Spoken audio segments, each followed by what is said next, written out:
مذاکرات کی اپلیکیشن نہیں دی جاتی ہے، یہ کوئی عرضی نہیں ہوتی ہے۔ آج میں اسمبلی میں اس پہ سیر آصر بات ہوئی اور اس پہ جو ہے انفارمل تو بات چیت ہوتی رہی ہے اور کہیں پر فارمل بھی ہم ہوئے 22 نومبر سے لے کر 26 نومبر تک، اور 26 کے واقعات کے بعد جو ہیں انگیج کرنے کی کوشش کی گئی، لیکن مسئلہ تھا بالخصوص پاکستان مسلم لیگ نون جو ہے اور پاکستان تحریک انصاف، یعنی کہ میں سمجھتا تھا کہ انا جو ہے وہ آڑے آئی ہوئی تھی اور اس وجہ سے کوئی جو ہے بانگ دفعہ یہ اقرار نہیں کر رہا تھا کہ مذاکرات پہ بیٹھنا چاہیے۔ اس حوالے سے آج میں نے بات کی ہے کیونکہ 9 ماہ سے 10 ماہ سے ہم یہ دیکھ رہے ہیں کہ اسمبلی کے اندر ماحول بڑا تلخ ہے اور یہ جو سیاسی افراتفری ہے اس نے پورے ملک میں غیر یقینی صورتحال پیدا کیے ہوئے ہیں۔ واحد جو جگہ ہیں جہاں پہ قانونی آئینی طور پہ اس پہ بات ہونی چاہیے وہ پارلیمان ہے، اور پارلیمان کے اندر اتنے جفاظی سیاستدان بھی ہیں، علماء بھی ہیں، لیکن صحیح معنوں میں کوئی کوشش ایسی نہیں ہو رہی ہے کہ جس سے جو ہے یہ تاثر قوم کو دیا جا سکے کہ پارلیمان کو احساس ہے کہ یہ غیر یقینی صورتحال جو ہے اسے قوم کو نجات دلانی ہے۔ آج میں نے اس حوالے سے بات کی اور مشہور ہوں کہ نون کے جو زعماء ہیں بالخصوص رانا ثناء اللہ صاحب اور خواجہ آصف صاحب، انہوں نے بڑا مثبت جواب دیا، اور بعد میں علی محمد خان اور شہریار افریدی صاحب اور دیگر جو پاکستان تحریک انصاف کے زعماء انہوں نے بھی اس ڈیبیٹ میں حصہ لیا اور اس کو میں اسی کو ڈسکس کرنا چاہ رہی ہوں۔ رانا ثناء اللہ صاحب نے بھی آپ نے سنا ہی ہوگا کہ کہا ہے کہ اسٹیبلشمنٹ مسئلہ نہیں ہے، پاکستان تحریک انصاف ہی مسئلہ ہے، بلکہ عمران خان کو انہوں نے کہا کہ وہ رکاوٹ ہے مذاکرات میں۔ آپ سمجھتے ہیں کہ اسٹیبلشمنٹ مذاکرات کی راہ میں رکاوٹ نہیں ہے، عمران خان صاحب ہے؟ میرا خیال ہے کہ مذاکرات کی راہ میں رکاوٹیں کئی ایک ہیں، اور مختلف اوقات میں اچھے مواقع آئے جن کو جو ہے بدقسمتی سے اویل نہیں کیا گیا طرفین نے، اور اس کا خمیازہ پوری قوم بھگت رہی ہے۔ 26 نومبر کے واقعات ہوئے، بے گناہ لوگ جو ہیں اپنی جانوں سے ہاتھ دھو بیٹھے، اور ابھی تک بہت سارے لوگ گرفتار ہیں ہزاروں کی تعداد میں۔ تو میرا خیال یہ ہے کہ صرف پاکستان تحریک انصاف یا بالخصوص آپ نے خان صاحب کو کوٹ کیا، خان صاحب نے کمیٹی بنائی تو اس کے پس ان کی یہ خواہش تھی کہ سیاسی قوتوں سے مذاکرات ہو اور سیاسی قوت ٹیوارز مرتب کریں،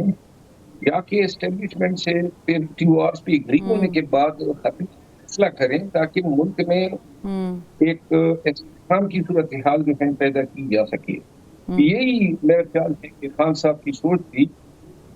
اور خان صاحب جو ہیں وہ جب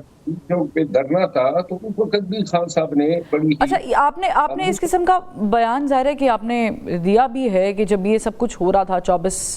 سے 26 نومبر کے دوران، آپ نے کہا کہ اسٹیبلشمنٹ سے بات چیت بھی ہو رہی تھی۔ اس سے پہلے علیمہ خان صاحبہ بھی یہ بات جو ہے وہ کہہ چکی، جس کی تردید بیرسٹر گوہر صاحب نے خود کر دی کہ ایسا کوئی معاملہ نہیں تھا، عمران خان صاحب کو ریلیف دینے کے لیے اسٹیبلشمنٹ سے کوئی بات چیت نہیں چل رہی تھی۔ آپ شور ہیں کہ اسٹیبلشمنٹ ریلیف دینا چاہ رہی تھی عمران خان صاحب کو، تو پھر خراب کیسے ہو گیا؟ دیکھیں، آج اسمبلی کے فلور پہ میں نے یہ کہا، میں نے کہا کہ یہ ہمیں قوم سے جھوٹ نہیں بولنا چاہیے۔ یہ مذاکرات ہوئے ہیں، سب کو پتہ ہے، اور بیرسٹر گوہر صاحب نے میرا خیال مذاکرات کی شاید تردید نہیں کی ہے، انہوں نے وہ 15-20 دن کے اندر خان صاحب کی رہائی پہ شاید انہوں نے جو ہے اپنا موقف دیا ہے، کیونکہ مذاکرات کا تو بیرسٹر گوہر صاحب خود حصہ تھے، اور آج بھی ان سے بات ہوئی ہے، بلکہ تقریباً روزانہ ہوتی ہے، مذاکرات ہوئے ہیں، اور یہ تو بالکل تو پھر اس میں رکاوٹ کون بنا؟ حکومت بنی، کوئی اور فریق بنا رکاوٹ، جو نہیں چاہتے تھے کہ آپ کے معاملہ ٹھیک ہوں اسٹیبلشمنٹ کے ساتھ؟ میرا خیال ہے کہ خان صاحب نے ایک بیان دیا اور انہوں نے ساری ذمہ داری اپنے سر پہ لے لی۔ انہوں نے کہا جی کہ میں نے کہا تھا کہ ڈی چوک جائیں، اور یوں ڈی چوک جانا جو ہے اس کی یہ سزا نہیں بنتی تھی کہ ڈی چوک کو مقتل بنا دیا جاتا. تو یہ جب کرنے کے لیے ہم آ رہے تھے تو اس وقت جو ہے 22 نومبر سے لے کے 26 کی جو رات تھی اچھا وہ دن تک جو ہے مذاکرات ہوئے. 26 کی صبح جو ہے وہ پھر منقطع ہوئے. ایک غلطی شاید دوسری سائڈ سے بھی ہوئی, جی اور اگر وہ تھوڑا سا جو ہے تحمل دکھاتے تو شاید یہ خونی واقعات نہ ہوتے. تو یوں جو ہے یہ صرف ڈی چوک پہ جانا آپ لوگوں کی غلطی تصور کی گئی اور اسی پہ ہی سارا جو مذاکرات کی بات چیت ہو رہی تھی, سب کچھ جو چینل کھلا ہوا تھا وہ بند ہو گیا, یا اس کے علاوہ بھی کچھ چیزیں تھیں جو وہ ایکسپیکٹ کر رہے تھے سامنے والے کہ آپ لوگ کریں؟ دیکھیے ڈی چوک جانا کوئی اتنی غلط نہیں ہے کہ اس کی سزائے موت ہو. ڈی چوک پاکستان کے ایک ہی سے ایک سڑک ہے, کوئی وہاں پہ خلاف کعبہ کی چوکیداری تو کوئی نہیں کر رہا تھا. تو لہٰذا ڈی چوک جانا جو ہے اس کی جس انداز میں سزا دی گئی وہ بہت ہی زیادہ شدید تھی, ظلم پر مبنی تھی. لیکن بہرحال جو قصہ ہے وہ یہ ہے کہ پارلیمنٹ میں لوگوں نے اپنے نمائندوں کو بھیجا ہے کہ وہ پاکستان کے مسائل حل کریں. ہر جگہ پہ بات ہوتی ہے, پارلیمنٹ میں ابھی تک جو ہے اس پہ کوئی بات نہیں ہوئی ہے. اور چونکہ جو ہمارے اسپیکر صاحب ہے وہ ایک مثبت سوچ کے حامل ایک شخص ہیں, اور خیال ہے کہ پاکستان تحریک انصاف کے جو بہت سارے پارلیمنٹیرینز ہیں ان کے بڑے اچھے مراسم ہیں ان کے ساتھ. تو اسپیکر صاحب جو ہیں ان سے میں یہ جو آج میں نے بات کی ہے وہ ایک میرا پرسنل انیشیٹو ہے. میں نے اس پہ بات کی ہے, اور اس پہ اسپیکر صاحب جو ہیں اور جو پٹیل صاحب جو ہیں اس وقت پریزائڈ کر رہے تھے, ان سب نے بڑا اچھا ریسیپروکیٹ کیا. میرا خیال ہے قوم کو ضرورت ہے. ظاہر ہے کہ پارلیمنٹ جو ہے وہ ظاہر ایک فلور ہے جہاں پر آپ نے مسئلے مسائل کرنے ہوتے ہیں. مروت صاحب, کوئی گارنٹی دی گئی تھی اس کانورسیشن کے دوران کہ جی 20 دنوں میں عمران خان صاحب کی رہائی ممکن ہو جائے گی آپ کو کسی قسم کی؟ جی, عبداللہ خانم نے بھی اس کا اعتراف کیا ہے, میں بھی اعتراف کرتا ہوں. اس پہ پوری پارٹی کی قیادت آن بورڈ تھی 20 ایام پہ, اور سب کو پتا تھا کہ 20 دن میں عمران خان صاحب کی رہائی ممکن ہو جائے گی. اچھا, ایک اور چیز بھی میں چاہتی ہوں کہ آپ اتنی باتیں کریں تو کلیئر کر دیں,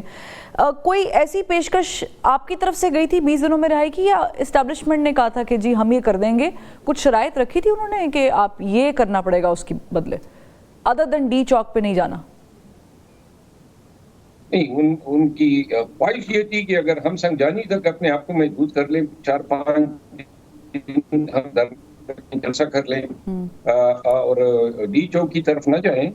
تو ایسی صورت میں سیاسی قیدیوں خان کی رہائی کے حوالے سے انہوں نے پیشکش کی تھی. ٹھیک ہے, لیکن ورکرز جو تھے وہ خان کی وہ جو بات تھی وہ ان کے ذہنوں میں سمائی ہوئی تھی کہ ہم نے ڈی چوک پہنچنا ہے. اور یہ بات بشرا بی بی صاحبہ کو پتا تھی کیونکہ وہ بھی لیڈ کر رہی تھی اس وقت؟ مروت صاحب, کون سی بات؟ کہ خان صاحب کی بات چیت جو ہے وہ چل رہی ہے, اسٹیبلشمنٹ کے ساتھ رابطے چل رہے ہیں, اور انہوں نے یہ کہا ہے کہ سنجانی میں آپ روک لیں اپنے آپ, تو یہ بات بشرا بی بی صاحبہ کو معلوم تھی, ادراک تھا ان کو؟ میں تو اخیر میں جب یہ اسلام آباد میں داخل ہوئی ہے اس وقت میں بشرا بی بی صاحبہ سے ملا ہوں, اور علی امین خان اور عمر ایوب خان ہم نے اکٹھے ٹریول کیا. لیکن جہاں تک مجھے علم ہے بشرا بی بی نے خواہش ظاہر کی تھی کہ خان صاحب سے ان کی بات کرائی جائے, اور جو میں نے جس غلطی کا حوالہ دیا وہ یہ تھی کہ یہ بات نہیں کرائی گئی. ٹھیک, صحیح ہے. تو یعنی اس طرح مس کمیونیکیشن ہوگی تو ان کو معلوم نہیں تھا کہ یہاں پہ رکنا ہے. ایک اور چیز مجھے کلیئر کر دیجیے گا, اسد کیسر صاحب نے آج کہا ہے اسمبلی میں کہ جی ہم سے استعفے مانگے جا رہے ہیں پریشر ڈال کے. یہ پریشر کون ڈال رہا ہے؟ حکومت تو ڈال نہیں سکتی, آپ سے مانگ نہیں سکتی, یا پھر پریشر خان صاحب کی طرف سے آ رہا ہے یا پھر کہیں اور سے آ رہا ہے؟ یہ ایک MNA صاحب نے شکایت کی تھی, اچھا, اور ان کو کوٹ کیا تھا صاحب نے, لیکن اس میں یہ کوئی جو ہے اس میں جھوٹ کی آمیزش نہیں ہوگی کہ اگر ہم یہ کہتے ہیں کہ ممبران نیشنل اسمبلی کا جینا دوبارہ ہو چکا ہے. کچھ سمیت ابھی جو یہ ڈی چوک کا دھرنا ہوا, میں خود مجھے قیادت میں یہ فرائض تجویز کی ہے کہ جا کے چائنا چوک پہ کنزیومر اسپتال کے سامنے کھڑے ہو کے لوگوں کو روکوں, اور میں نے وہاں کے ورکرز سے خطاب کیا, اور میں نے کہا ہم نے ڈی چوک نہیں جانا ہے. اور اس کے باوجود جو ہے آپ